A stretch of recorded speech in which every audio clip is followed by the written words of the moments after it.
Okay, hello, hello, hello, hello. Good evening, good evening, good evening. Welcome to the live stream tonight.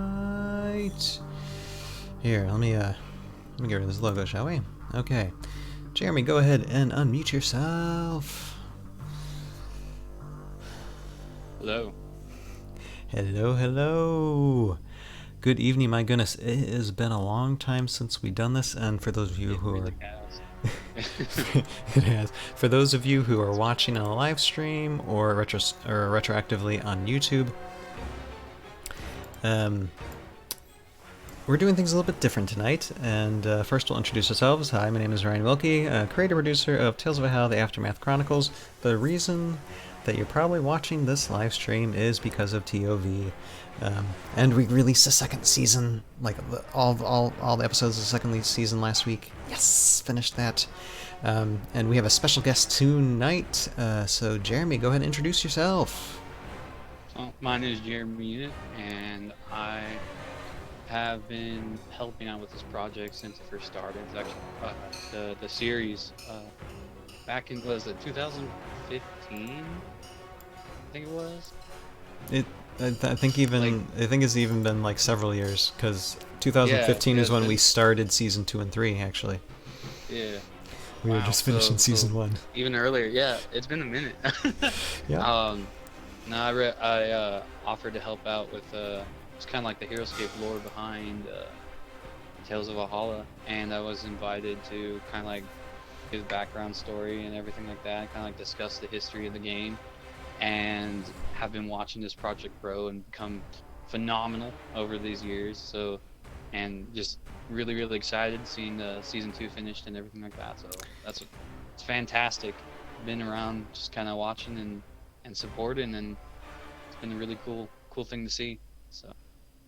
Yeah, and it's great to have you involved to try and make sense of the Heroscape universe a little bit and try and uh, connect it as much as possible.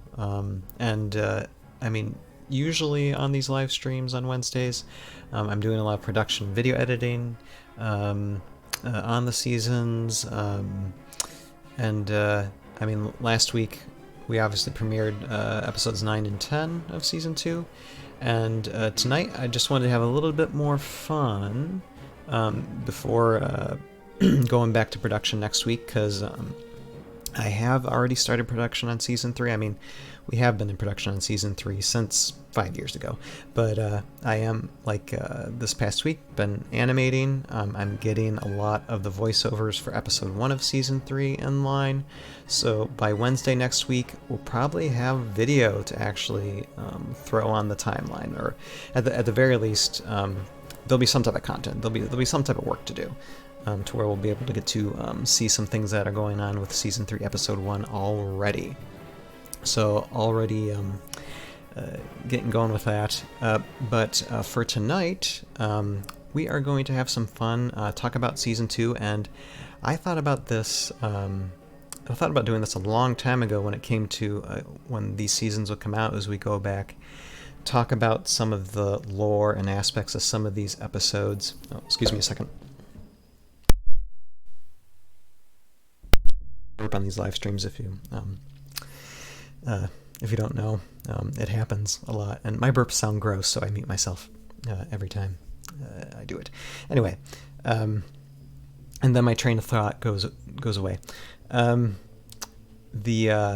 what we're gonna do tonight is have some fun with season 2. Go through the episodes, and while we're talking about each episodes and a subject matter from each episodes that can either be connected to the Heroscape game or Heroscape lore, or in what way could it be connected, whether in gameplay or the lore and history, and is there any connection? And so we're going to talk with Jeremy about that tonight. But while we're talking about it, if you see on the screen here, we're actually going to be playing the episodes. So the amount of time that the episodes go for, that's how much time we'll have to talk about each subject. So once the episode is over, then we move on. Some of these episodes are longer, like have episode 1 queued ready to go. That's 20 minutes. I don't think we're going to spend 20 minutes talking about this first subject, but we will see. Um, but anyway, it'll just be I something am to long-winded, so it'll be something to watch while we are discussing it, just so we have a little bit of visual representation of what we're talking about. So with that, I'm going to turn. I don't know even know if we can hear the background music. Like I can hear it on my headphones through my computer, but I have it down to like 1 or 2 knobs, so I'm not exactly sure how that is going through the live stream or not. But I'm just gonna turn it off and no background music, at least for right now, because I'll have the volume on the episodes just up a little, so we can hear them kinda. So gonna do that. Just gonna mute it, and it's the hero music too. Okay, I hate canceling that. All right, so let me just press play since this is a 20-minute episode, and all right, you'll probably be able to hear that a tiny bit. And there's so much to talk about when it comes to going back episode 1 of season 2. But what we're going to primarily talk about happens in the first few minutes in the prologue scenes, where we have the 2 battles, and then after that we see the well springs and the well springs disappearing. And this isn't a new concept in Tales of Valhalla. It's mentioned in season 1, but we get a visual representation of the well springs, what they look like, and that they've disappeared, so there's no power struggle anymore for them. They are completely gone. And it looks like Jeremy found a way to get himself right side up. Yes. Oh, cameras. That's great. Plugs and cameras. Love it. Yeah. Well, at least we figured it out. So what we will talk about then, as we see these 2 battles, and these battles are wonderful. I enjoy watching them every time. It's my own Lord of the Rings prologue going on here. Just like you get really into the fight and everything. But so when it comes to the well springs disappearing, I don't think anyone has really ever thought of that type of thing happening. At least not as far as I know. So Jeremy, I mean, what do you think about that? Would that ever be like a way to play Heroscape, or to write about it in the lore or storylines? Because there's a lot of custom storylines that Heroscapers do. So what are your thoughts on that? So I think it's a really, really cool idea. First of all, because the way the story was set up from the very beginning with Craig Van Ness's vision, the Wellsprings gave them access to be able to summon all the units for their armies and to be able to fight and get the power.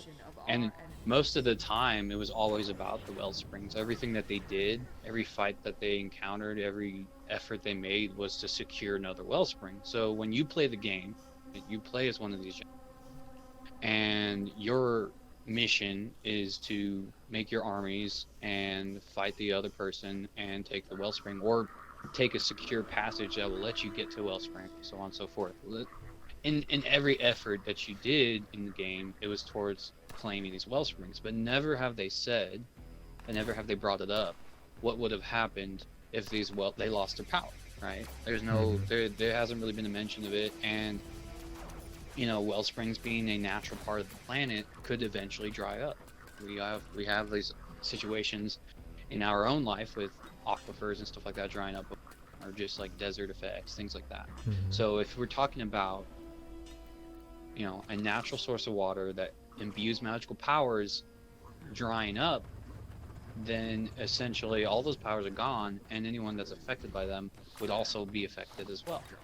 So when I saw it, when Brian brought up that idea to me and I thought about it, it made a lot of sense, as so much as being able to kind of show what happens when you rely too much on a certain thing, right?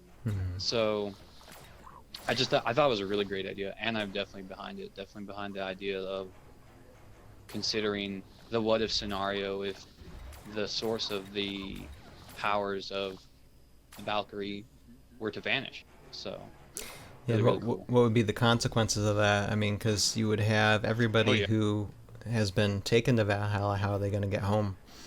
You hmm know, is They there a way to they get were back? supposed to, like, as far as I recall, I think on the forums, Craig mentioned that he was trying to get to a point where he could tell a story about them either going home or getting a chance to go home, and then of course the discontinuation. So Hmm. that kind of died out. There was no opportunity to be able to reflect or see that conclusion, and so it's up in the air, really.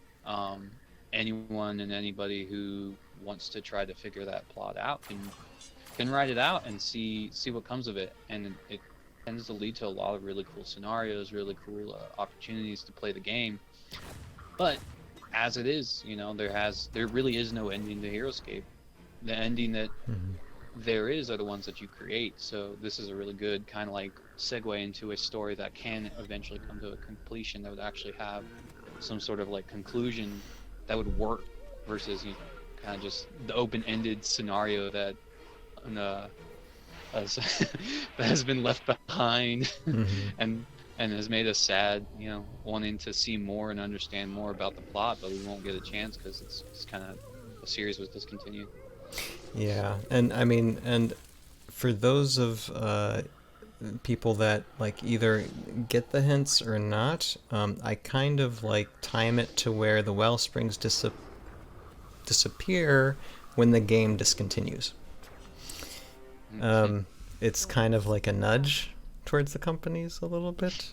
Um, Like, you listening? it's well, and it kind well, it kind of just gives a connection between the real world and the world of Valhalla. At least as far as like the stop motion world is concerned. So there's some type of connection between us here in reality and these characters within ToV. Even with that, even if it's just that little connection, like the whole time, and of course you have Toothpick who fourth wall breaks all the time. Um, Yeah, I love that. I laugh every time. Like, I love the fourth wall breaking stuff. Yeah, and that isn't over. There will be a little bit more of that, and probably with different characters, or them attempting to. Um, and we passed actually the Wellsprings disappearing in the video feed that I have. Um, but yeah, That was some really stellar animation. I'm not. we're still in Like, the introduction with Raylan narrating. And I was thinking actually to have like maybe Jandar narrate, but I thought no, I wanted to have a character that, and we're kind of getting off the Wellsprings, but I wanted to have a character who was going to be, that people would recognize and that would know, hmm who's this female voice, and then, oh, wait a minute, that's the character of Raylan. We already know because, I mean, she's first and foremost a huge character. And it's funny, a lot of like online Heroscape that I see through like YouTube channels like 10 Points Under and such, a lot of the times, at least one person is playing Raylan. She is Oh yeah, quite the the classic. universal miniature when it comes to playing these hmm things, just because she's got some great abilities. And Uh, she had a really good backstory too. mm-hmm. For those that never had the chance to read into her story, she was actually rescued by Yandar as a child. Um, this was like at the beginning of the whole war set phase, like before they even really start to marshal their forces. Utger was one of the first to marshal and to attack, local villages, and it wasn't even a raid. It was like he would send his forces to completely obliterate these towns. And she was in one of those cities and the whole place was completely destroyed by the orcs, by Taylord, and Yandar found her in the rubble and then raised her, taught her how to fight, and now she's probably a young adult now and serves him faithfully as one of his generals. And really, really cool story. But yeah, she's got the most of, I would say, out of like the suffering and the pain that came from the war effort. Like, she was at there from the very beginning and is still Mm-hmm. part of it, and now we get to see how she's handling this with the springs being gone. So Yeah, and it took her years to actually find Jandar after the and yeah, we'll talk about the Valkyrie generals and their situation in a little bit because that's in a different episode. Um, but I mean, just to wrap it up, yeah, Raylan. We try to show a little bit of that in Raylan's attitude. That I mean, uh, it's opposite to Kelda, which we see Kelda in season 2, to where Kelda's very happy, almost childlike, and then on the opposite spectrum, we have Raylan, who's a bit more serious, a little bit testy. Although I mean, she still is there to protect. But she has some weight on her shoulders. She's got some uh, dirt on her boots, so to speak. So so yeah, and I plan to add, like, in future seasons. I plan to add to her character possibly her being involved romantically with somebody. Even though like some of the characters do hit on her quite a bit. Some of the human characters. Um, yeah, there might be an opportunity in the future. I mean, we'll have to flesh it out when we write future season scripts, but there's a possibility for her character development to have some type of tragic romance, possibly. Um, so yeah, so okay, so that is absolutely.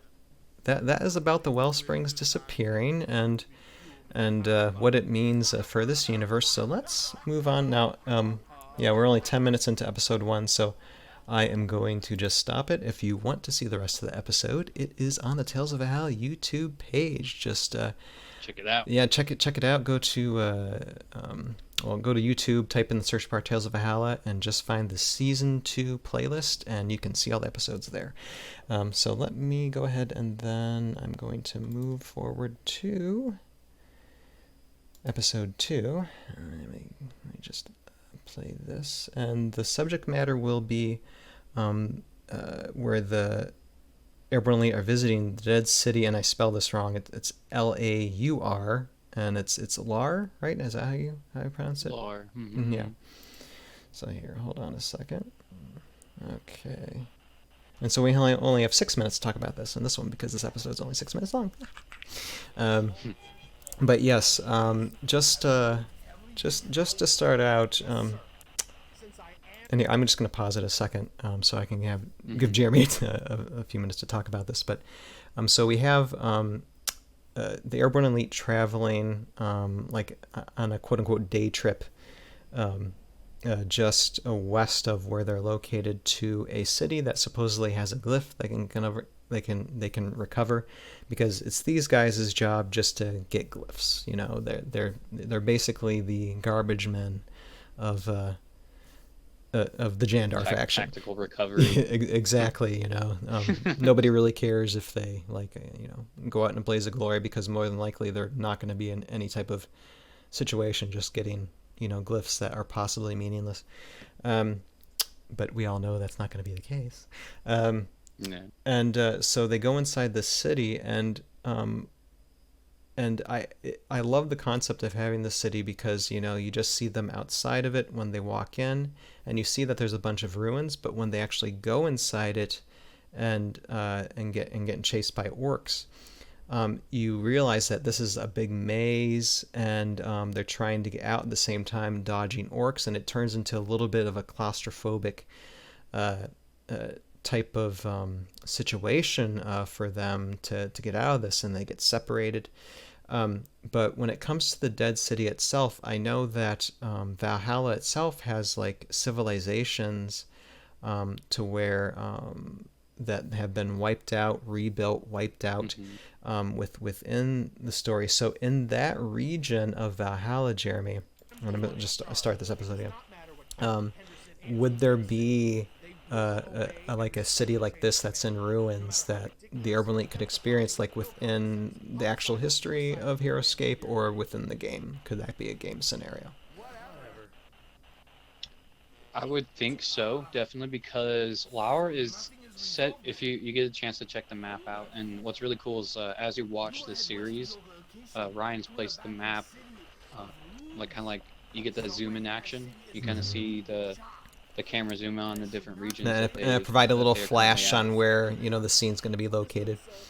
Yeah, I love that. Love Mm-hmm. that. I love map zoom ins, and it's just really cool to kind of see that map come into focus and have more, I suppose, just like life. Because It's you get to see it colorized. like zoom in, as yeah, Yep. colorize. You get to see it zoom in, all that And stuff. I It's didn't do great. that. I'm gonna give a shout out. I'll provide a link in the description below. The guy doesn't do the work, do this type of work anymore, but I had someone who was into this type of thing to help enhance it and colorize it. Um, so thank you Yeah, to that person. That it's was a few years fantastic ago. work. Yes. Yeah. Mm-hmm. But definitely, yeah. You take a look at that map, and you'll see that Laura as as a region, it's like a nation of sorts. It's smack dab right in between Nastralond, which that's Yandar's territory. That's so. As a quick backstory element, the Valkyrie generals are also prior to the war. Most of them were known as Archkyrie, and that means there was a title that were given to people that were in charge of like provinces or like leadership, and they had a council where they would meet up for government decisions and things like that. And so most of the people that have power in this planet had political power prior to imbuing themselves with the power of the well springs, and then therefore were given the Valkyrie tile as kind of like a wartime title. And so Nostrand is where Yandar is situated. That's where his castle is. That's his main focus, his main hub. They say that's where the final city of freedom was located. And if that city fell, that would have been the end of the war, that kind of stuff. And Lauer's right smack dab in that, like the passage to get to that province. And because of that, you would know for a fact, like we already understand Utgar is being ruthless, relentless, and he's throwing his forces at mass amounts of orcs and Mimaro. He's sending groups and groups and groups of them through these nations on just obliteration raids, like almost like at a kind of like a horde level of fighting, where he would just overwhelm everything in his sight to then take that land and then prepare to head into Nostrand. And the only thing that kept it going was just the ability, the alliance between Uller and Yandar was strong enough to be able to maintain a good defense, but at any point in time, the main threat was defenses breaking at Lauer, and then Nostrand getting invaded. So you can imagine definitely anyone in that area would have the most like difficulty surviving during the wartime, because these massive hordes of orcs and these massive hordes of otherworldly armies would be charging through this area constantly and trying to take hold of new land. And Yandar's pushing back as much as he can, starts pushing forward as much as he can. So they're kind of stuck in that. It's just like the wave of the two forces back and forth, back and forth. And that's what that continent, or that region specifically, was the height of a lot of battles during that time frame. And I mean, it was a pinch between that and then Upper Bleakwood, which was already pretty much owned by Ugar at the time, because Ugar is focused specifically in the Bleakwood area, and then from there he's extending his forces outwards. So it was just bad geographic location for the most part. Yeah. They were just right smack dab in the middle between the main two armies. Yeah, and for for Tales of Valhalla, the place would be pretty calm because now all armies and factions have retreated, and are just like bunkering their time. So lots of places that would have open battles are technically kind of calm and not teeming with armies at the moment. Yeah. Okay. Um, all right. So then we will. Let's see here. I'm just gonna let that episode then run through, and so we're gonna talk about something fun. This is more of an opinion thing, and when we get into episode 3, we still continue with the airborne elite fighting the orcs, and there is a moment where this is it's a time when Lieutenant Dan throws a grenade at a bunch of orcs that are in a pile, and basically you just have wound tokens that just go That was cool. everywhere, and it's the most amount of wound tokens used with within the series so far. Uh, And so I'm looking for something.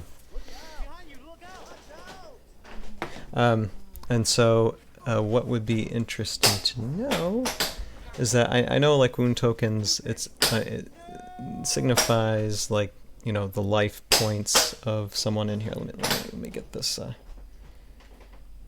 Let me get the next episode up here. Okay, so it'll be episode 3.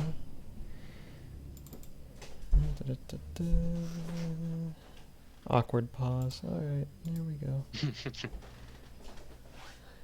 go. While he's looking, you can go on YouTube and check out the channel. You know. Yeah, sudden pause. Yeah, okay, there we go. So now, so yeah, just for fun, I know I think the most comments I get from people who watch the show is they say, I love your use of the wound tokens and how it signifies, you know, just the blood and wounds, and I find it's an easy way to signify that, you know, a miniature is wounded, and I don't have to use like, because there's a lot of stop motion animators that use like maybe like red clay or something to indicate that. And I thought about it, but I'm just like, no, I mean, if we want to connect it to Heroscape, then wound tokens would be the way to go. And I mean, and it provides a practical effect, and I don't have to worry about inserting in a digital effect. So that's just my filmmaker perspective. But what are your thoughts on that, Jeremy? I mean, I feel like just like all the other viewers, when I first saw the wound markers being used to signify damage, I laughed. I thought it was great. Like I was like, that is cool. Like that was a decision, you know, creative wise. I thought it was really fascinating. It was for those that play Heroscape very, you know, significant, because then they could look at that and be like, oh hey, I know what that is. You know, because the thing is the wound marker mechanic, right? It's almost a kind of like a legacy kind of aspect of the Heroscape game, because so you know we've had wound markers as part of the game, and you use that so whenever your heroes take damage, you put the wound marker on them to signify they're one less than the life marker on their card. And then of course when you have the same amount of wound markers as there is the number on the card, that character's dead. All right. And so that's all it's really been. It's just kind of like that element. And you know, of course, those that have played Heroescape for a long time can sympathize with me, you know, vacuuming wound tokens up on accident, or finding them under couches. You're just like, you're cleaning up and then there's a wound token, you know, under a chair, and you're like, how did that get there? You know, there's just it's part of the Heroescape experience, right? It never hurts to have a ton of them. Well, maybe you need a bunch, because I mean, they're like rice, you know, they just kind of they kind of appear wherever they want to be. Okay, and hold on a second. We're coming up into the moment in the video where Nintendo's about to do this thing. Yeah. Okay, there they are, and Explodiarmus and kaboom. Ooh, that's nasty. Okay, and moving on. Okay. Yeah. And so, you know, having had for those that play Heroescape frequently, and for those that have seen it and recognize what those markers are, it was just I don't know, it's amazing, because it's like you see that in this show and you're like, oh, I know what those are, right? And you get to connect with it in such a more like, you know, player level. And just to add on to the fact, you know, it seems kind of simple, just like a concept, but most designers that have been part of the Heroescape experience, you know, and we see just to name a few, there's the Arena of the Planeswalkers, there's Summoner Wars, there's several games that have come out from Heroescape. Like the designers that were involved in Heroescape, they made their own games and were able to publish their own games from the experience of Heroescape. And each of those games have a type of wound marker. Like it's just part of the thing. It's just part of the legacy of the game. And so being able to see that in the movie, and being able to see that as an animation effect to signify damage in the show, it's just adding to that legacy concept of, yeah, this is Heroescape. This is what Heroescape has created. This is what Heroescape has done for us as a community, for us as players of the game. We see these and we're like, we know what that is, and it's just a really neat kind of like homage mechanic, I suppose. For I don't know sure. how to call it. It's just Yeah. it makes you feel comfortable, nostalgic almost. You Yeah. know, you For sure. see that and you're like, hey, you know, you get it, right? I saw that for the first time and I was in love with it. Like I was like, that's a cool effect, and I know what it means, and it signifies like if it fits every single time it's brought up, and you know Ryan takes the opportunity to go all out with it, and I've seen him use it in several different ways. When you get the chance to watch the series, you'll see the various animation effect that come with wound markers, and it's just cool. You're like, oh hey, you know, I would have not thought. So really cool creative twist on the series and the stop motion effects of things. So my 2 cents. Yep, yep, and yeah, from filmmakers' perspective, it's about saving as much time as possible in Oh yeah, production, oh yeah. and applying these wound tokens um, is a lot faster than applying clay or adding like digital effect. Yeah. Lot more simple, and yeah, I mean, I do my best to nod towards the Heroscape community as much as I possibly can, and this is an easy one. Hmm. It's a no-brainer for Everyone's that. everyone's got the wind marker idea. Hmm. They know it. Telling you, it's like rice. I still find some, and I'm like, wait, this was in the box. Yes, we'll never run out of them. Okay, so we're coming Mm. down to the end of this episode, so we'll go into. Let's see here, what will be next? Yeah, hold on a second. So the next episode is Jandar, and I had to reluctantly voice the guy. And it's funny for episode for I mean for season one, I had a different voice actor do it, and he was awesome. He was amazing for the last little bit of season one, and unfortunately was not able to get him back for seasons 2 and 3. And it got down to a point where I'm just like, okay, someone's got to do this. It's a lot of lines. Yeah. Okay, I Sacrifice the crew. yeah, I do my best. And wait a second. Okay, we gotta get to this next episode. So, and as Toothpick says in this episode where he breaks the fourth wall, he's like he informs the audience there's a lot of talking in this episode, Yeah. which So like I rewatched that part twice because it I was watching it and then it cut off. Like he said it was going to cut off, and I mhm. don't know, I wasn't ready for it, so I was like, hold on, wait, did he just tell me that was going to happen? And I went back and then I was like, okay. Yep, Like he that did. was good. That was a good fourth wall break. Yeah, and it's just something to because we're really. I mean, it's like a Rivendell moment to where we're just spending time discussing the plot, or spending like what, Plot device. Yeah. yeah, 13 minutes discussing uh, major plot things within season two, and I know that can be incredibly boring. Which is funny is that actually I think the only comment that I've gotten when someone said, "Oh, I love the editing and I love how how the episode is progressing," they were talking about this episode, and I'm Oh. just like, and I'm just like, You're like, wait a second. I thought this was to me it's like the most boring episode out of all of the seasons do. But hey, that's fine. But Exposition dump. but But the one of the important things we're talking about in this episode is the fact that Jandar is bodiless. He's powerless. hmm Um, and all he has really is foresight and his voice. And he's stuck in one spot. He can't move. He's just there, and he's not there. It's something that we really don't explain because we really can't explain it because I don't have an explanation. It just is what it is right now. But they discuss in here because of the well springs disappearing and because the Valkyrie generals were so connected to that magic. When the well springs disappeared, in a sense, so did they. At least their power and everything that they were. They for at least Jandar became bodiless, and he just ended up in a place to where he couldn't he couldn't move.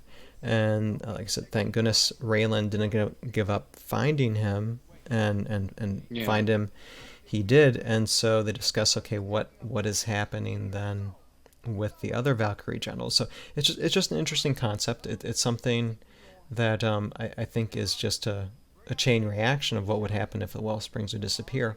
So this is another concept that, I mean, is probably not in lore and is probably not a game scenario that anybody's ever thought of.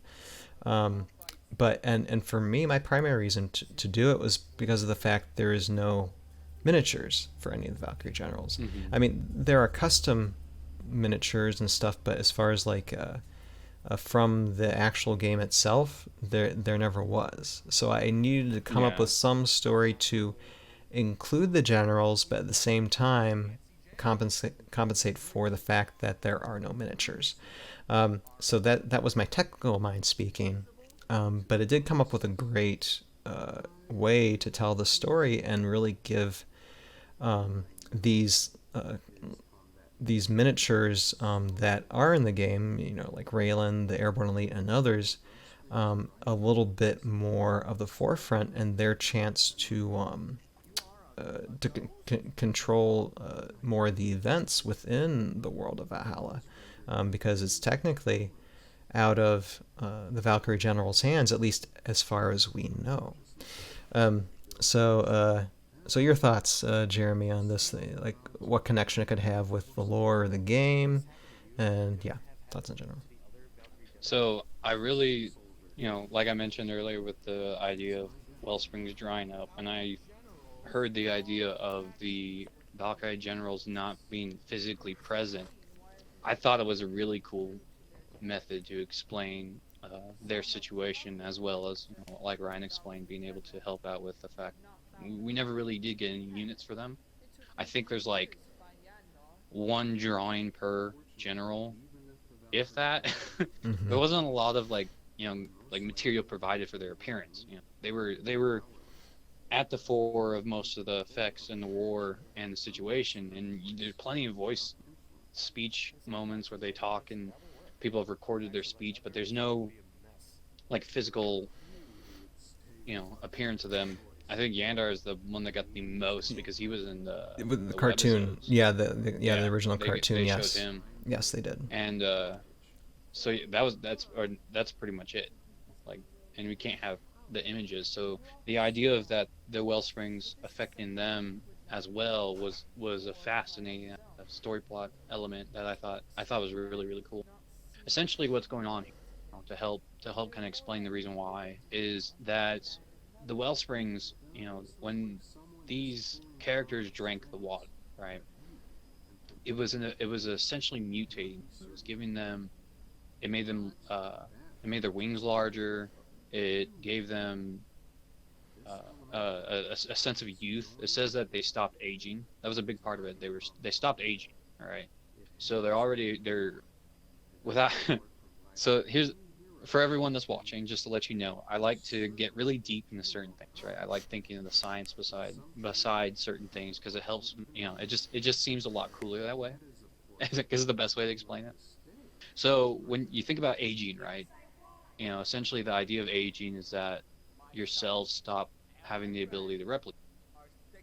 So that's essentially what the water was doing to their bodies, right? It was literally affecting their cells, so Mm-hmm. they weren't aging anymore. So their cells weren't replicating constantly. They stopped at that point.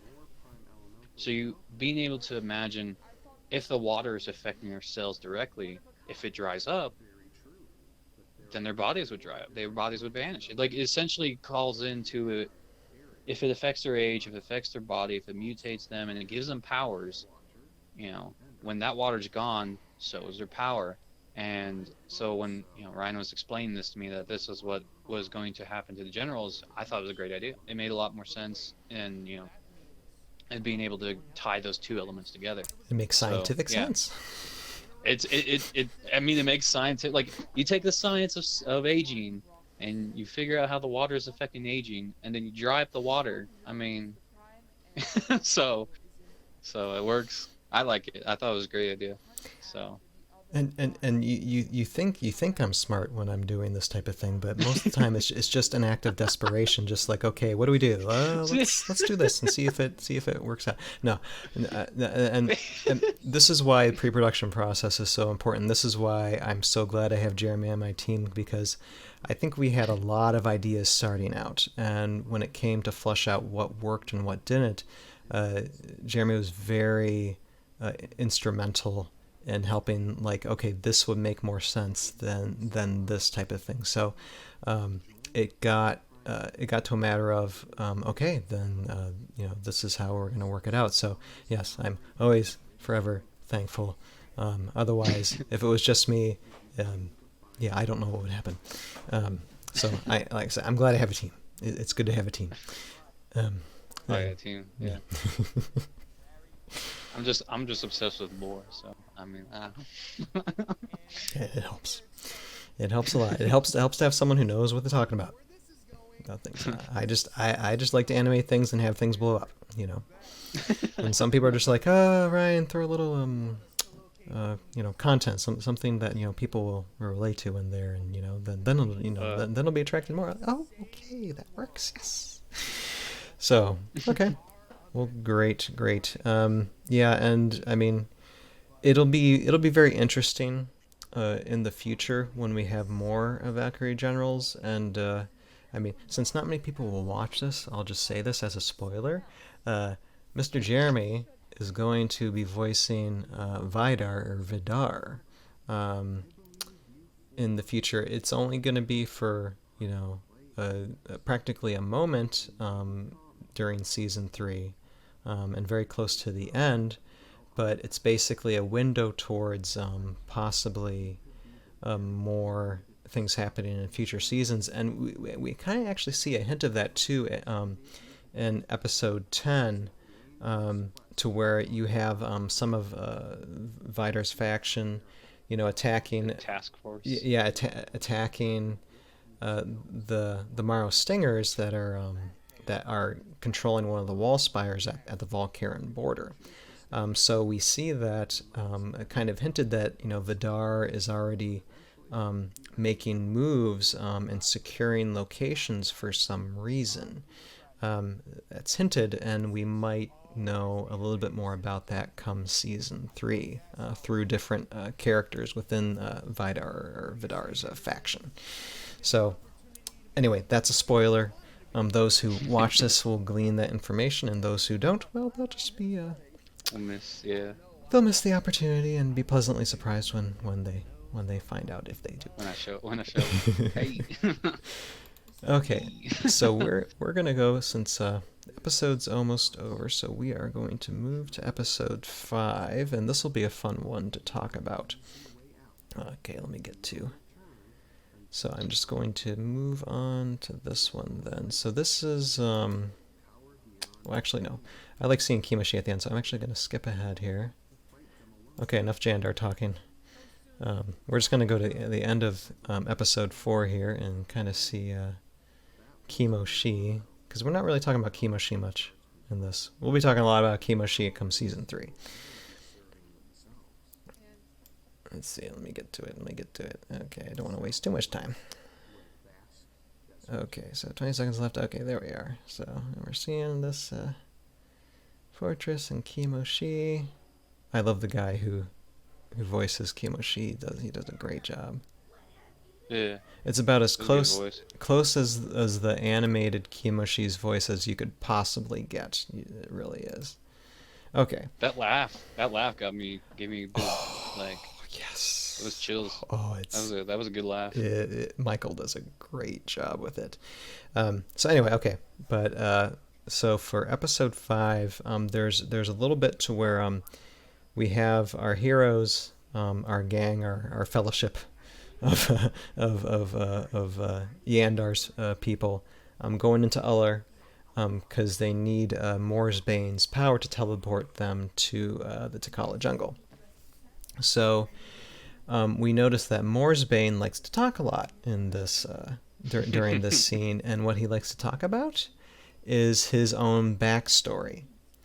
And a friend of mine who does this, I kind of just said, just think a Baptist preacher and fire away, at this, and it works really well, and we'll be seeing a bit more of Moore's Bane come season three. But when it comes to this aspect, this is actually about Heroscape lore, gameplay accurate as you could possibly get when it comes to Moore's Bane explaining his backstory. So you want to explain that a little bit, Jeremy? Yeah. So what was really cool, just to give a heads up to anyone that's introducing themselves to the Heroscape story. The way it worked out was as Heroscape was released, right? People could go on the website and they could see the characters that were introduced in the new sets, right? And we got 4, 5, 6 months, I want to say. It was like 6 month blocks per wave or something to that effect. Uh, in observance of any situations that would come across, we had the 2008 recession, so that dropped kind of like waves had to slow down because of that. But we had consistent content, and one of the cool things that they would do on the website was introduce kind of like backstories of these characters before they got pulled into this world, this new world. And Moore's Bane was one of those kind of like continuation stories, if the best way to explain it, because it pulled a story from that included a character that was introduced in Wave 2, and then introduced a character from Wave 8. I think they were both Wave 8s, and it was like 2 units, and yeah, they just ended up, or Wave 4. There you go. That's what it was. It was Wave 4 had 2 units that were connected to a Wave 2 unit, and then all the stories kind of just linked up. And I, that was one of my favorite things to do, was when these units came out, was rush to as soon as I could to the website and check out the bios and see what connected to who connected to who, backstory, and seeing this kind of like tale within a tale kind of like unfold as each unit came released. And so the units in question are Moore's Bane. He was included, and then Kosumet the Dark Lord was the unit, or Mm-hmm. the Wave 2 character, and then Sudima, which is the mummy character. And the three of them are all kind of in the same plot. And Moore's Bane, he describes his own backstory. He explains that he's ninth generation elf banisher, and carries this family tradition of banishment and the power of the Rod of Negation. And let me tell you, the Rod of Negation was a scary ability in OG Heroscape. Being able to, when I first got this character, and the ability to remove powers from another character, I mean, that was intimidating. We will see some of Because that power in season three too. it's gonna be cool. Yeah, it's Mm-hmm. just like It's gonna be a in the game cool itself, moment. like you'd field your army, and sometimes a lot of people would pick units based on their powers. That was just a general method of deployment. And so imagine trying to field your units. You got your army based on the powers that they have, and then here comes this elf banisher who, if he just happens to roll lucky on the 20-sided die, boom, your power is gone for the entire game. You literally can't use it. It was insane. You were like, no, what? Like, and that just ruins your entire combat strategy. Like, once that power's gone, that's it. So Morsbane made himself a target. Like, I mean, honestly, the moment he was fielded, if I saw him on the other side, everything's after him. Everything's after him. Get him, kill him. Do not let him take my powers away, because I built my entire strategy off of these powers. If I lose them, it's done.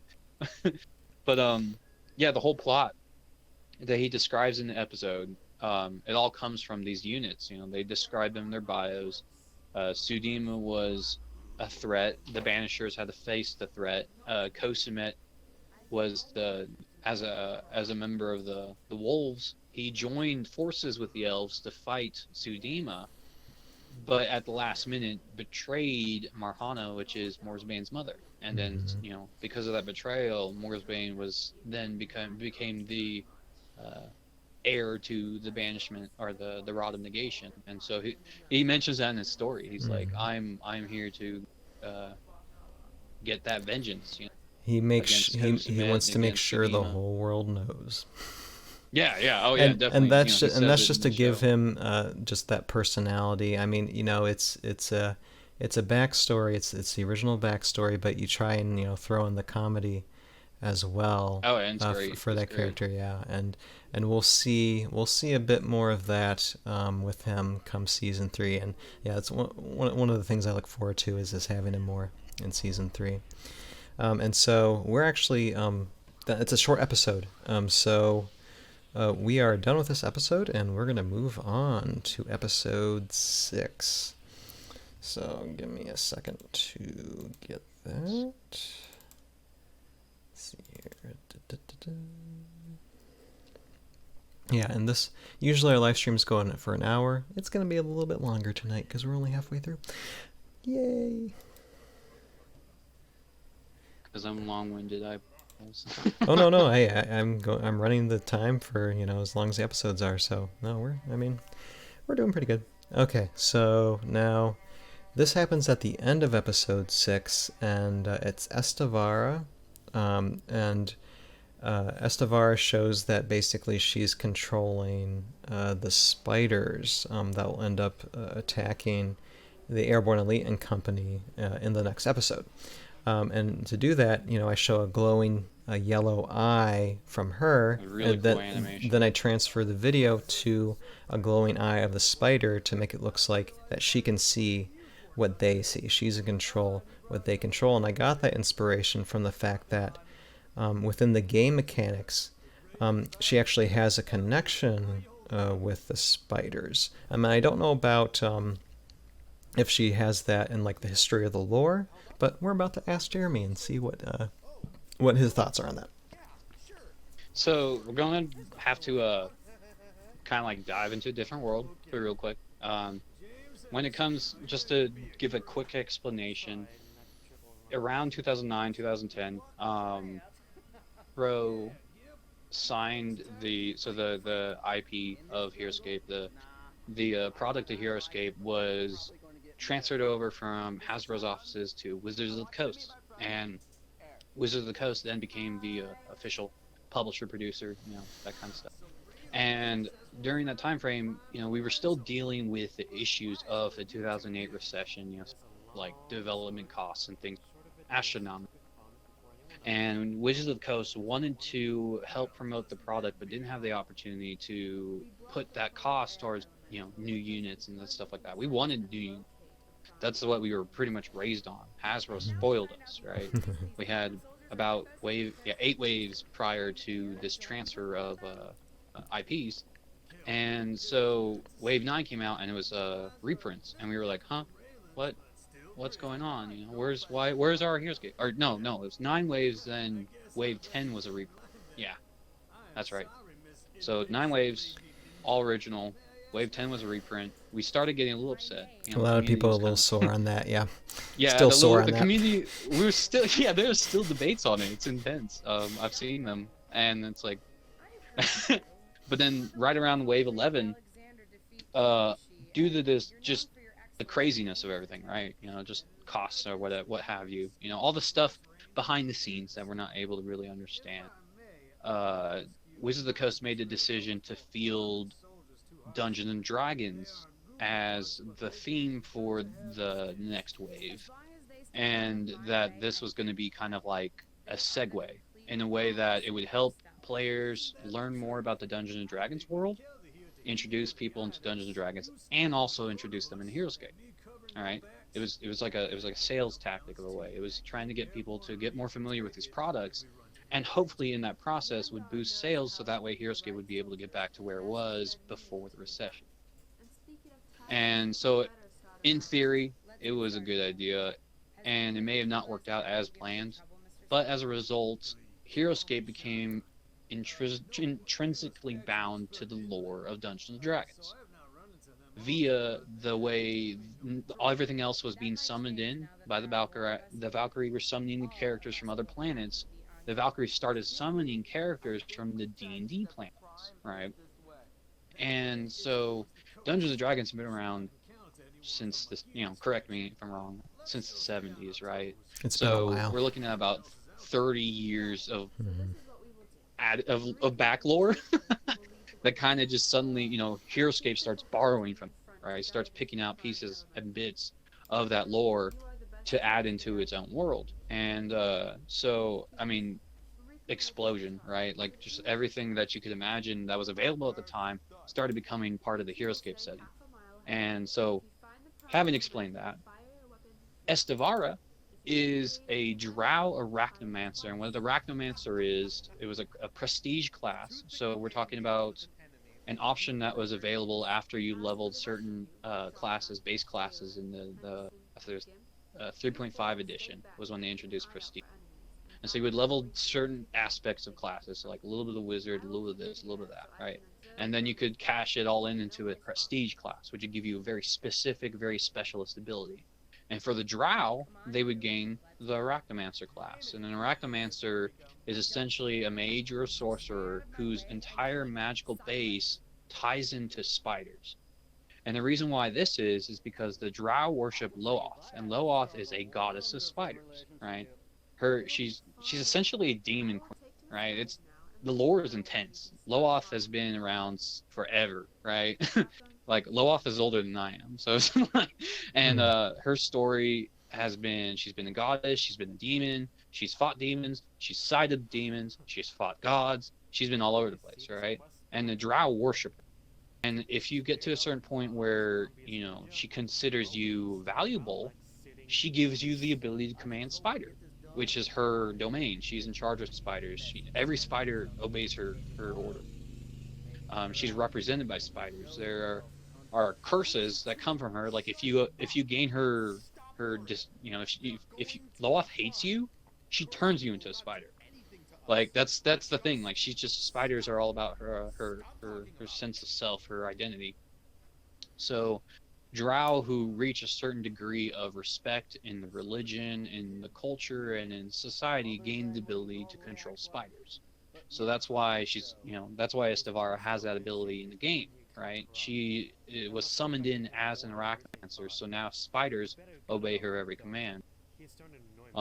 Unfortunately, the game discontinued before we got any Loath specific spiders because I Hmm. mean, based on the text of the card, it was definitely suggested we were going to get some Utger themed spiders and not, Aquila's spiders because Aquila's spiders came from Valhalla. They came from that jungle she lived in, so they didn't really have any connection with Estavar prior to Estavar summoning.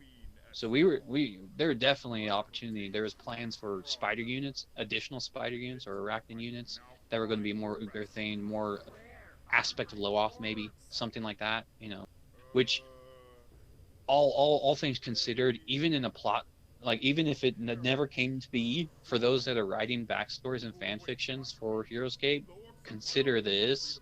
They were thinking about adding aspects of Loath into Heroscape, and that's terrifying. Loath is not a cool person, okay? Like Hmm. scary goddess of spiders was about to, basically force herself onto Valhalla. That was going to be intense. So, wonder if that was ever going to be a thing, but alas, that as things are, That would have been it's all fun. about them. I mean, it would have been great, like Loath is very selfish, right? So like if she started trying to get her own well springs, bruh, it would have been. I mean, that would have been intense. So You have something like a fight between Morrow, spiders, and zombies. That yeah, would have it would been. have been like the mind, like Ugar just realizing he summoned everything that would have never listened to him, like, like just being terrible overall. Like, just like, why didn't you summon anyone that would have actually like joined you properly? Why were you constantly summoning things that wanted to rebel against you? I don't understand, man. You wanted to win. You pick people that are on your side, right? And What are you doing? that's the price of wanting power. And I mean, Yeah, this is why you just ignore loyalties, and then I mean, now everyone hates him, so it's like great, good job, buddy. Like, within Tales of How with Utgar out of the way, now you have all these bad guys wanting to get their yeah, little just power grabs. So that and that through makes that's what Game of makes Thrones, you're really cool. Tales of Valhalla very interesting. And Hmm. Estavara throughout the whole thing, and actually throughout, I mean, seasons 1, 2, and 3, as well as future seasons, Estavara will be in the background manipulating other villains, and we don't know what her ultimate end game is, and we probably won't know for a while.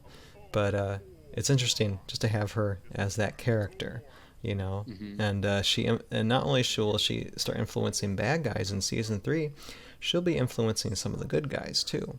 Um, which will be an interesting twist. Another spoiler again.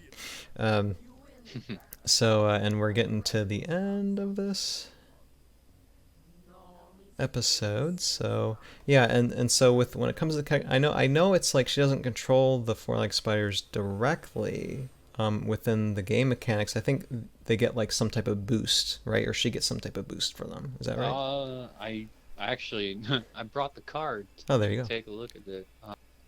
It is a yeah. She any arachnid figures that you control roll one additional attack die. There you go. So and boosts like that, like it sounds like a small boost, but trust me, adding any bonus to Oh yeah, attack will it helps. never it helped you, but it was Mhm. never fun to deal with. Like I remember some games would just immediately like switch. I would lose just because some synergy played against me and I wasn't paying attention, and it's like oh no, everyone's dying. What's going on? Like, Okay. which is part of the reason I love Heroscape, just how Oh yeah. much it just swapped everywhere. Like things could change at the last minute. And with that, we're on to episode 7. Because some of these episodes are really short. So no, it's good to get that background and backstory on Yeah, Estevara. I'm And also I love D&D, so oh I yeah, can talk about D&D there, forever. there you go. And yeah, um, it's I know it's going to be interesting playing with Estevara's character in the future Hmm. for sure. But now when it comes to episode 7, we get to the fun part, to where you have 6 spiders look like they're 100, because that's all the spider miniatures I had was actually 6. Um, and Hey, they did a good job. Yeah, and I didn't do any like oh, what do people call it? Uh, any type of digital manipulation. It's all. I mean, if you notice, if you pause the screen, you only see 6 spiders at a time in the screen. But once they That's get out of the awesome. screen, I mean, use your I just resources, put but them that's back in really again. cool. So it's all practical. But it Yeah, looks like it's 100 of them.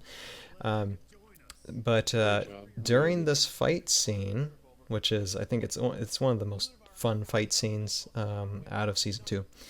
Um, you have shotgun. I think hit 2 or 3 spiders at once. So within the game mechanics, a Johnny Shotgun Sullivan, can he actually do that? Because I know he's got a shotgun ability. Hmm. And would he? Is it possible for him to hit 3 miniatures at once with his shotgun ability? Yes. So the way it works, Shotgun Yes. Blast special attack was essentially you pick a target, and anyone adjacent to that target also got affected by the attack. The only way that I mean, as far as dice goes, if you were lucky, you could kill 3 targets at once. For sure. You just had to roll high and they had to roll low, right? And of course, if you managed to like it was just kind of like luck of the draw, I suppose, but like low defense enemies like had nothing against shotgun blasts. Like that was a nice way to kind of clear fodder out of the way. Like if you were trying to like get yourself to a position that was stronger, like a higher ground maybe or something like that, you could send Johnny out and he would clear out the rabble before you got a chance to like field your own armies and stuff like that. So he was a really good character to have for like fodder control, if Oh yeah, that's the term I use. I don't know if he's that's the fun. official term, but like just like defense one, defense two enemies, like yeah, shotgun blast. You could get if you pick the right target, everyone next to that target got hit as well. So it was really really good. He is I, a I liked seeing that. he's a fun miniature to play with, especially like I played a scenario a long time ago when Can I real quick? I want to yeah, say something. yeah, go ahead. The voice actor for Johnny's shotgun. I love your accent. You did like that was great. Oh man, I heard Johnny Shotgun speak and I was like, "Hey, Texan!" I was just Kind of works, doesn't it? No, it was perfect. It was just so good. that voice actor, he's actually a very old friend, and he It was just great. It was a great Texan accent. I mean, I've worked with him on like how would I put it, like mission trip projects in the past, and that's where I met Yeah, him, and he always was just a comical guy, always did funny voices, so does a good job. yeah, asking him to be a voice actor was kind of a no-brainer, and I was glad that he was be able, to he was able to be involved in seasons 2 and 3. I mean, Johnny Shotgun is quite an iconic character within the Hmm. series. So, I mean, not that he realized it, but it was a little bit of a wait, to get the accent right because he doesn't have that accent. So, uh, I know it was like I heard that and I was like Texan. I was like, that's yeah, cool. he Like does that a worked really great well. job with it, and yeah, thank you, Mark. By the way, if you ever listen to this, he's a great friend, and it was great having him on board for this character. Um, yeah, so okay, so yeah, with that game mechanic, that's cool to know, and I think I knew that in advance when I planned out that shot, but either way, it just looks cool for that Hmm. shotgun blast just to wipe out those three spiders. Um, Oh yeah, no, it was a really well done shot. Um, just like that whole section, you just like cut that section, watch it. His his the way he like responds to it too. He's so like suave and yes, just poof. I'm like, man, shotgun, why are you so cool? Yeah, it's like a good that. shot. That's I love it. I love it. One shot. Just fits his character. He's always been that sassy guy because I mean you get to see him in the webisode too. Mm-hmm. He's flirty and he's very like I I don't know. can't kind of try to make him He's a as cool accurate character. as possible because I study those webisodes, especially for Johnny Shotgun's character, and because No, I and want, the homage is great. Like I even yep, caught there was a want to make small him line that you was mentioned about Kelda's eyes, right? exactly Like that like that was a Raylan's, direct reference yep, to the either the comic book. I think it was the comic book or the webisode. webisode, Pretty sure it was the webisode. yep, Yeah, it was one of the original content mentioned Raylan's eyes as the pretty baby blues. So that was yeah. I heard that and I was like, I love it. Nostalgia's hitting me hard. yep, and that's good, and yeah, like I said, another nod towards the Heroscape community. I do clear at creative liberties, but I try to connect the Heroscape universe as much as I possibly can.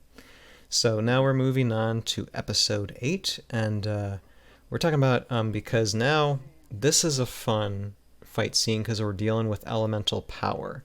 We're dealing with Kurok, and we're dealing with a couple of the prime elementals, particularly the fire, air, Hmm. and water elementals, and them showing off some of their power in battles, which is really wicked. We see Kurok go supernova. We Yeah, that was. we see the air elemental and the water elemental counteract that.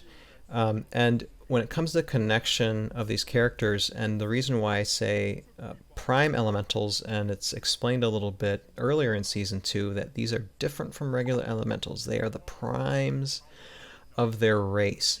So they have different, they have obviously a higher power level, and they have different abilities. And I think you can actually have them as a new game mechanic to where you could link them with the different characters because there's certain ways that Heroscape does this anyway, to where whether it be a glyph or otherwise, that you can attach a character or a character's power to another a miniature character and they inherit that power and I kind of went off that to where a common figure could end up with a higher wound token take, and different abilities, different ranged abilities, different protective shield abilities, which you kind of see within this episode, and you'll see in season 3 as well. So when it comes to that game mechanic, and I don't know if that's the case for because these are D&D characters as well. Um, Whether that can fit the background of D&D, and as well as fitting into wanting to play it within a Heroscape a miniature game. So what are your thoughts on that, Jeremy? So just kind of like build off of what you were saying, the idea of one unit being able to give powers to another unit is actually the mechanic he's talking about is the Viking warriors. So Mm, whenever the mm-hmm. Viking warriors are slain, right, you could place, instead of placing their unit on the card after their defeat, you would place that unit on anyone else's card. And as long as that unit was on top of that card, it was like a +1 to attack, or +1 to defense, or +1 to I think movement was Elgrim's ability. He'd make characters faster if his spirit was on a card. And so mechanics sound. I think it's really cool that you did that using a hero skill mechanic that hasn't been really didn't really hash out that mechanic after. They kind of just kept it in the Viking zone, I believe. Like it was just Viking characters were the only ones that could give their power after their death. I don't recall if that was ever brought back. Even in the D&D setting, I don't Sure. think they did that. Well, this will So, definitely but make it any character fits. OP. Fits. This would definitely be something that would make a character very OP. No Oh yeah. denying that. And just considering as well, you know, you've taken the opportunity to explain to the viewers that these are the prime elementals, right? So it's not just a regular elemental. These Mm-hmm. elementals are, in fact, you know, kind of central to their aspect, to what they represent. So of course, if it was any elemental, then people could debate it. But since you've provided a story element to explain that these are primes of their element, like it's just, you know, Mm-hmm. everything fits and it's able to That show that kind of like power sense. As far as elementals go, in the D&D universe, right? Everything. There's a material world, right? You have the earth or the world. In Dungeons and Dragons, each world is different. So Abertoril is the name of the planet that most of the adventures on the Forgotten Realms are from. All right. So you have Abertoril, which is connected to a reality known as the material plane, and that comprises of all physical planets. Now, the material plane is connected to sort of more kind of like nebulous, etheric, sort of like not essentially solid element, but like uh, ideas, you know, the concepts behind creation. And these things were known as the elemental, right? And there's one for every element. So you got your fire, water, earth, and air. And those are where elementals originate, right? So they're basically part of these one element realities. And they're pulled into the world of Toril under the command of elementalists or under the command of magicians or anything like that needs the power of an elemental in the magic or to summon them specifically or use them as energy sources, pull them into the real world, right? And so essentially being able to have an understanding of what they are helps explain why they're specifically water based, air based, all their powers, so on and so forth. And in addition, the concept of a prime elemental would work really well in Dungeons and Dragons because in these elemental planes, they have hierarchies, they have governments, right? Their government and their system of organization may not make sense to us as mortal beings because they are one element species, one element specific. So it makes sense to them, but not to us. And so if they were to come into our world, then we'd be like, well, you know, we wouldn't be able to understand how they organize themselves. But essentially, because they're already developed in the story of Tales of Valhalla as a prime elemental, them having more power than other elementals would make a lot of sense because then they would just be pulling from the idea that they're using the hierarchy system of their home world in Valhalla. So love it. and Great it stuff. looks like we lost you on the video. You have been cutting in and out a little bit, but now I think you're completely gone. That is interesting. I'm not sure. Yeah. Let me try to reset it because I have, yeah, Okay. it says I'm still up, so it still has a camera up.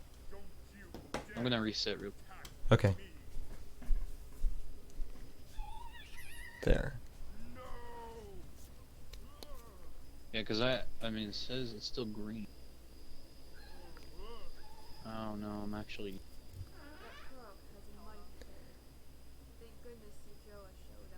I can see you now, so I think you're Okay. okay. Um, Yeah. yeah, and it's Hmm. funny how when you were talking about like wizards and elementals extracting the elementals, that at that moment when we're playing the episode video, that's what Kuruk was doing. He was pulling the Oh elementals wow, toward him. nice. So not nice timing. And we are actually we are on to episode 9.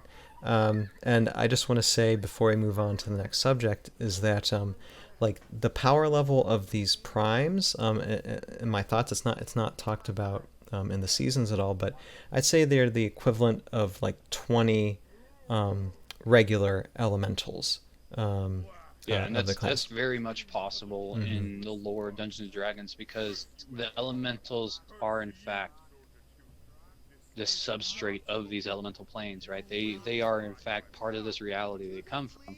So if a large portion of them was broken off from these elemental planes and then summoned onto a home world, it would, they would manifest as a stronger version of an elemental. We even Hmm. have an example of this. There's a greater ice elemental as a character, and so the terminology greater, prime, all these can help suggest to those that are watching and viewing the content to understand that what they represent in the hierarchy from their element, like how much of that element they are and how much of that power they Yeah, possess. and yeah, I was actually going when you were mentioning the ice elemental. I was like putting my finger to my mouth, going shh, Oh, because I because that's a I didn't see that. I'm spoiler. sorry.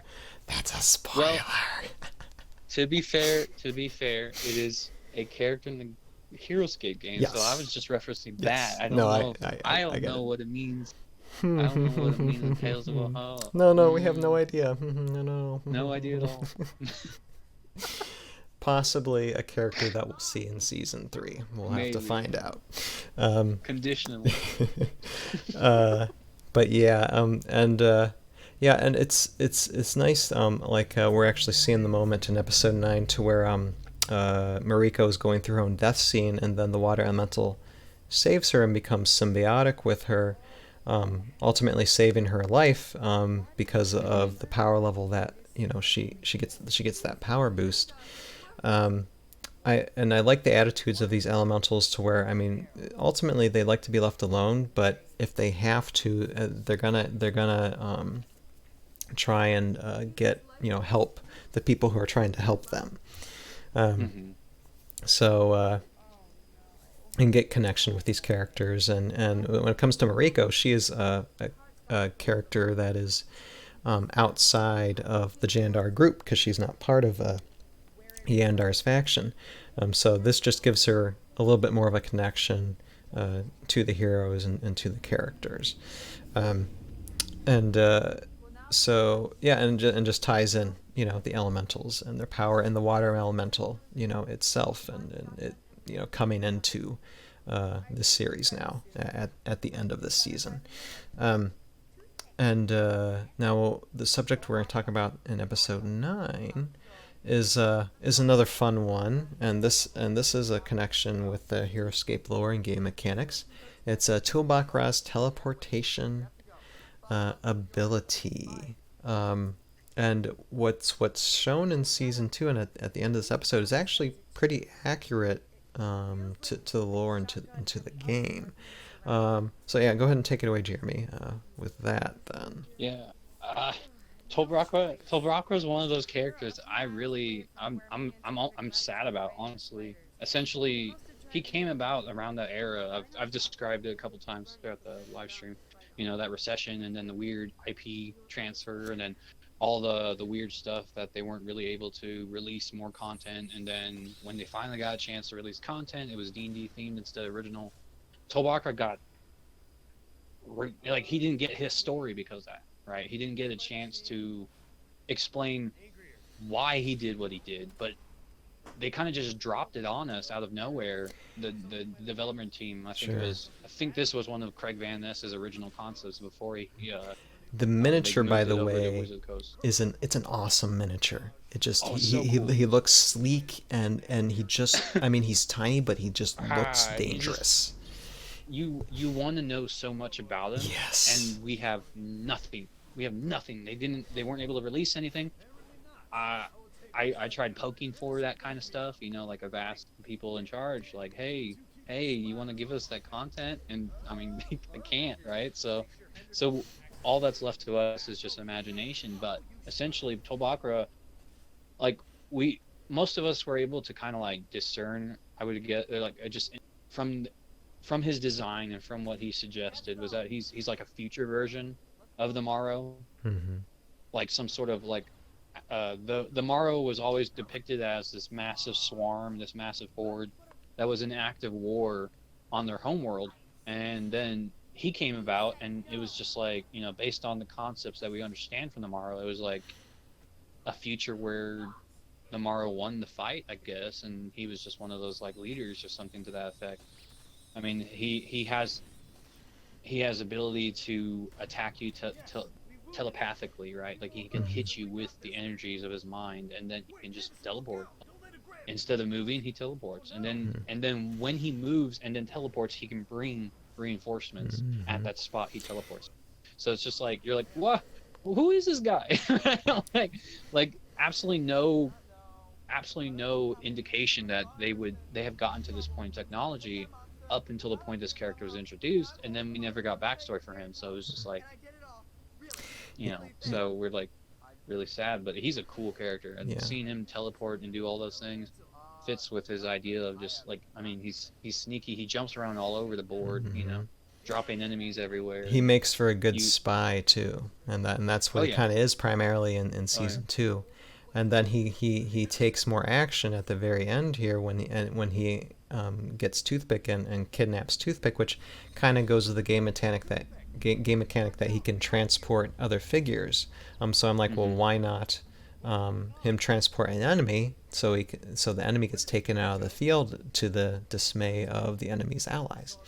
Um, so that that results in Toothpick's kidnapping, and one of the strings that's going to pull us into season three is okay, how are we going to rescue Toothpick? And yeah, with that, the episode great is cliffhanger. done. Yes, and now we get into episode 10, and this is the final episode. Here, let me get. Where is it? Where is it? Where is it? Oh, right there. Okay, yeah, right, right, right, right. All right. I have different renderings of all these episodes, so I might have to find which one is the actual one that I need. Okay. Yeah, and you're still chopping in and out on the Yeah, I'm not old sure what on it is. Discord video. Yeah, I don't know. I mean, at least we can get your voice. We still have your voice, so that's the important thing. I don't know if it's just my phone connection. I don't know. Maybe. Some type of connection thing.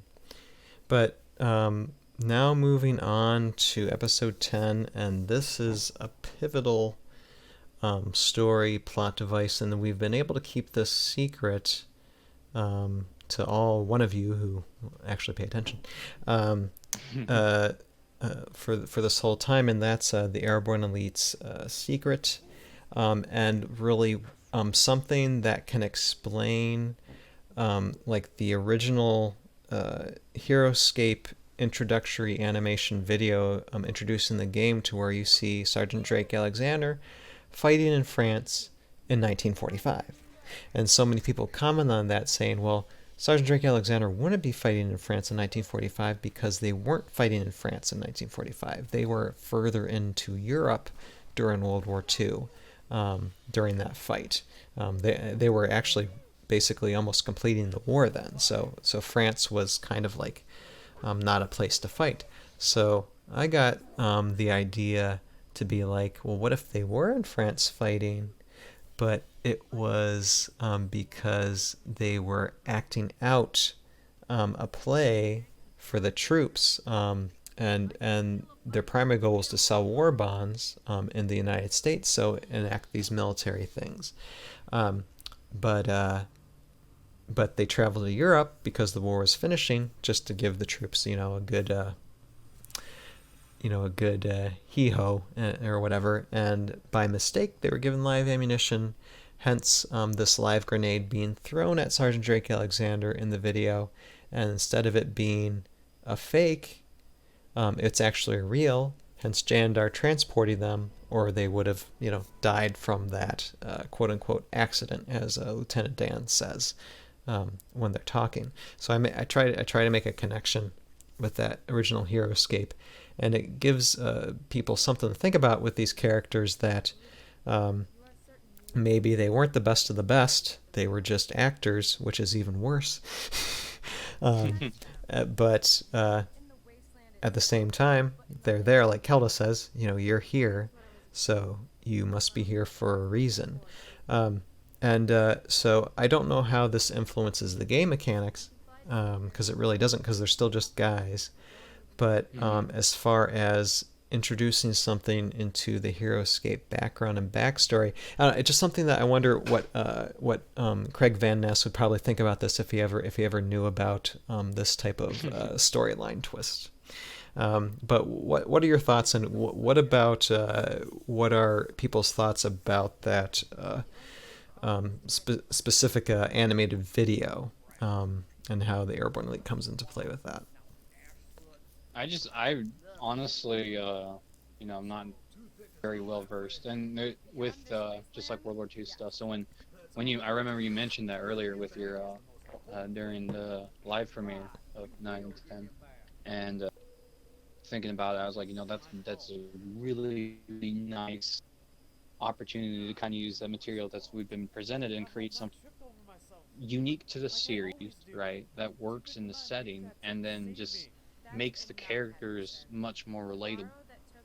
Because now, like, and I mentioned it, at least for myself, being able to watch them explain this and explain their worries about how maybe they're not, why are they being picked for this, because they weren't meant to be here at all. That that is a very relatable sentiment to most people. A lot of the things we do, a lot of the things that happen, we we're like, why is this happening to us, or why am I in this situation? And so it makes these characters relatable. And so I saw that, and I thought it was great. Right, I thought it was a really good kind of like twisted story, unique original flair to the Tales of Valhalla series. They didn't give us a lot of content in the original stories. We Mm-hmm. have the bios, and the bios maybe were a couple paragraphs of that.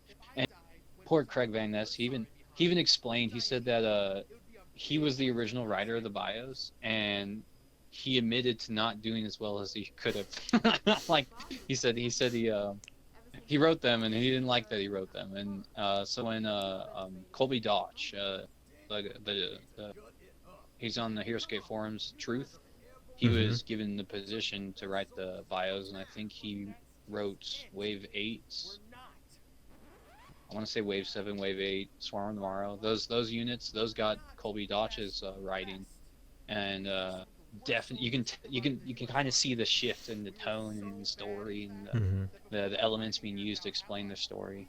And you're like, oh, someone else is writing these, like, Mm-hmm. but that's just it.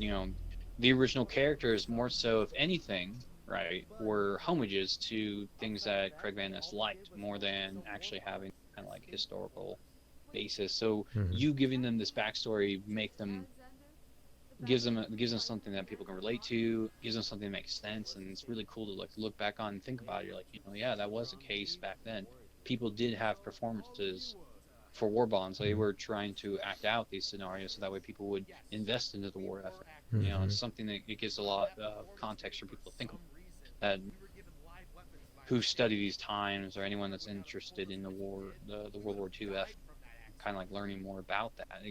I mean, honestly, when it was explained in the show about the war bonds, I went to Google and started looking that stuff up, right? And I started Mm-hmm. learning more about the war effort via what was mentioned in the series, and that's the kind of stuff that's just that unique development that you get from being able to use that story element, is getting people to learn more, right? Like getting people to understand more about these settings. Oh no, camera fall.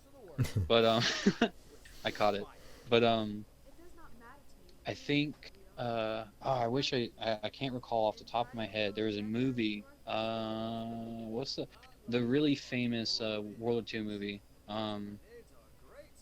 Band of Brothers? Sure. No, It's a is it it's a Band of Brothers? it's a film series, or it's a Uh TV series. Band of Brothers is. oh, it's killing me. Craig Van Ness mentions on the forums what Drake Alexander and the Airborne Elite are a reference to. They're a reference to one of the movies, and I Okay. can't remember specifically what it is, but Maybe it's definitely Saving one of the. Private Ryan or something.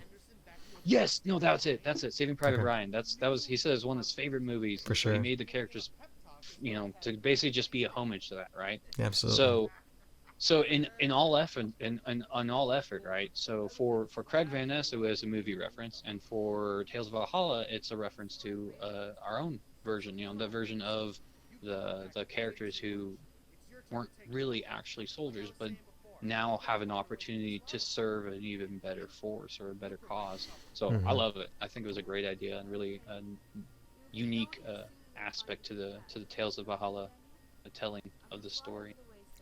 Yeah, for sure. And I have a unique perspective in this too because my grandfather was a World War II soldier, and Oh, he was there on D-Day, not the first wave, but he was on those beaches on D-Day. He was infantry, and he basically fought all the way to Berlin. And you know, oh wow. and very, very gentleman. I mean, he's passed away now, 15 plus years. But one of the gentlest men you'd ever want to meet. He was a really nice guy, great grandfather, and it was great to able to talk with him a little bit about his past. And my dad actually wrote a book on him, so Oh wow. I have that little bit of That's really reference, cool. yeah, from that. And actually, Harold Gimp. Um, who's one of the Airborne Elite characters, is loosely based off my grandfather, because my grandfather's first name was Harold. So it's I like homage that. That's towards cool. him. That's really cool. I give that for it. So, um, yeah, and so yeah, I have a little bit of perspective on that, and yeah, Band of Brothers, Saving Private Ryan, all are great influences, for those characters. Um, Mhm. and we're about to see here at the end of episode 10, where Raylan says, "This quest is just getting started." It is really case. Season 2, it was basically an opening act, preparing for everything that is to come, which is season 3. And if you thought season 2 was good, season 3 is just going to bring everything together, and there'll be a lot of twists and turns and character alliances and plot developments, and there's going to be just so much stuff in season 3. And like I said, I'm already starting to animate, um, and well, actually, I already have like it. Season 3 are about 25-35% animated, and so just got to continue doing it. It'll probably take another year to do. Um, but it's going to be fun to see because the stakes will be higher, and we'll really see what these villains are aiming for, which isn't just the prime elementals that we've been collecting, but something even stronger. Um, and there's a reason why they're being collected. So, yeah, it's going to be an interesting future, and I just can't wait to get it completed so I can take a nap after it's all done. um, and yeah, it's great, and I mean, being halfway through, I just again just so happy that we are halfway through this, and that we will definitely be working on this and hopefully get all this stuff done within the year, and or within a year. Not the end of this year. It's not going to be done by then. I promise you that. um, but yeah, it's great to work on the characters in the lore. And here, hold on a second. I'm going to pause something here. Okay, bring it back to. I'm just going to go back in this, and yeah, I'll just have Raylan here and there. We're just going to pause it there. All right. So, with that, we are out of topics because we're out of episodes, and I hope we can do this again after season 3 is out and talk about all the interesting things that are going to happen in season 3. Um, so Jeremy, I thank you so much for coming on Yeah, the thanks for having show, me. and hopefully we'll have you back sooner than a year On my from now. camera issues. We'll we'll see. But if you want to go ahead, plug your stuff in, because I know that you've been doing some things lately when it comes to, I believe, D Oh and yeah. D and well as other things. So go ahead and plug yourself. Tell us websites, and I'll definitely connect stuff in the links below once this comes out on YouTube. So Sweet. go ahead. So, been essentially because of current circumstances, stay-at-home circumstances, I've decided to work a little bit more on my personal project. Had to put it on the side because of life situations, but now have the time to do it. So best time is right now, right? So the series, the setting, what it is, it's the creative project's known as the Eslam Call it. All right, you can look it up. I have it on Instagram. It's on Facebook. It's on Twitter. I try to post a lot on Twitter. I try to get a lot of coverage on it, and it's going to cover both the book series I've been working on, and it's going to be kind of interactive. The idea I have for it is essentially I'm going to release a couple, setting, stories that help explain the setting, help describe what's going on, and then the audience, the readers, is going to be able to affect the history. So they're going to be able to try to move on the major events, the major plot to affect it to where the next story that comes out is going to be a direct result of their actions, of their game that they play or whatever. And it's going to be kind of like, how D&D does that with their seasons. I'm going to try to do something like that with the writing. So it's going to be a fun little thought experiment, little storytelling here and there. I've been really big on just creative worlds and being able to, you know, with the lore obsessions that I have, I create my own setting based on what I've researched and kind of just explain that in a storytelling manner. I want to be able to get that out soon. There's a lot of work going towards it, and yeah, I've been able to do a lot. There's a lot of people that have been able to kind of push me forward, and they're like, "Hey, you can do this." I'm like, "Yeah." So, Cool.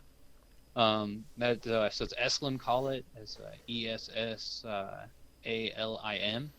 and you can look that up. Instagram, Twitter, Facebook. Yes, Been posting please. it pretty often, so Please look them up. check it Please out. look them up. Yeah. And so with that, I'm going to do what I always do when I end these live streams is by saying, for those of you who are watching this on the Tales of Valhalla YouTube page, you are watching the edited down version of what is almost a two. Usually we go an hour, but a 2 hour session. So I instead of 10 minutes, apologize. instead of 10 minutes, it's probably going to be. Oh, it's going to be fun to edit. It's going to be like 20 minutes or so. I don't know how long it's going to be, but it's going to be shorter than what will be on our Conductor Productions page. So if you want to see the full amount of information of what we talked about when it came to Season 2, the lore, and the backstory of these characters, game schematics, lore, and whatever else, I'll keep on repeating this. Go ahead and go to a link in the description below to go to the Conductor Productions page, and you'll see the full live stream there, or you'll probably see it in the screen in front of me as well. But with that, thank you so much, everybody who was able to pop on the live stream and take a listen. Thank you retrospectively for Thank you. everybody who is watching this on Tales of Valhalla or Conductor Productions page. And have a great evening, have a great week, and I will see all of you next Wednesday when we start editing Season 3 and get started with production for that. So lots to look forward to. Again, thank you so much, Jeremy, for joining us, and Of course. we will end this live Love being stream. able. Have a Yes. good night, everybody. And yeah, go ahead, Jeremy. Sorry, you have last word. No, I just love being able to participate, help out with this, and get to talk my Heroscape lore. The thing I was known on the forums most for was long-winded forum posts. So now I get to be long-winded in live streams. Oh, absolutely. Oh, So it's great thank you, information. Ryan, for giving me the time. Absolutely, absolutely. So with that, all right. So we'll end this live stream. Everybody, have a good night, and we will see Good all night. of you later. Bye.